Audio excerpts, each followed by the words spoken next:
Oli again. Bigger sites have been rewarded, lost some #1 positions to big media players.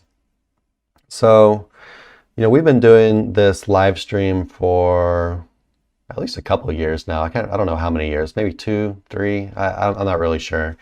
But anyway, even if you go back in time and you watch the live streams, one thing that we've talked about a lot is that over time, Google seems to be shifting towards high authority. And what that means is they're shifting towards these big players, these huge websites, these big, huge, powerful websites with tons of backlinks. If you go back in time a little bit, it was a lot easier for the smaller guy to rank. And then what we saw is that in certain niches, Google would start to, an algorithm update would roll out, and Google would really start to favor these higher authority sites, but it would be limited to maybe a specific niche or 2 or maybe even 10. And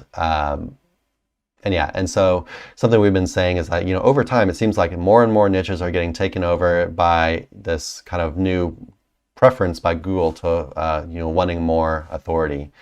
And, basically this right now, I guess, is you could see as a continuation of that. Just the shift keeps happening. It just keeps going to more and more authority. It's good for us over at Sir Links a lot. We run our link building agency, so we're good. What we sell helps create backlink authority, especially stuff like our niche edits and our guest posts. Those are our 2 big tools for that stuff.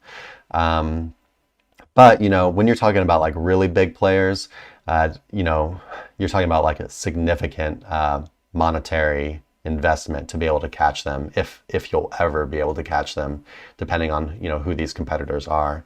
So it's definitely not something you always like to see. It's hard to tell what's going on right now, like what we were just talking about. So you definitely don't want to freak out right now and ditch a website if your niche got taken over by this big stuff, because there's just so much volatility that, it could change next week. It could change tomorrow. We really have no idea. But, if it does stay like that for a while, you might eventually come to the point where you need to decide if it's worth staying in the niche. Basically, you would stay in the niche, but you'd have to target really long tail stuff, lower competition stuff, rather than probably the medium to higher competition stuff maybe you were able to rank for before.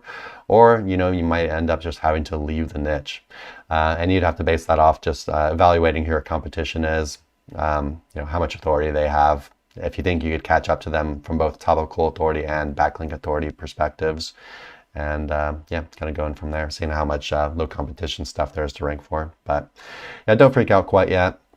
There's so much volatility. I wouldn't make any big decisions right now. I would just keep doing what you always do. Keep adding new content to your websites right now. Keep improving old content. Keep re-optimizing stuff if it needs to be. Watching out for any technical issues. Keep building backlinks. Just keep doing business as usual for right now. And no big decisions quite yet. This is going to probably take a long time for the dust to settle for whatever's happening right now. Hey everyone, thanks for watching. Be sure to check the links below for more info on this topic, as well as other cool stuff like SEO case studies, our Facebook community, and our link building services. And like always, please like, comment, and subscribe if you enjoyed the video. Thanks, and happy ranking.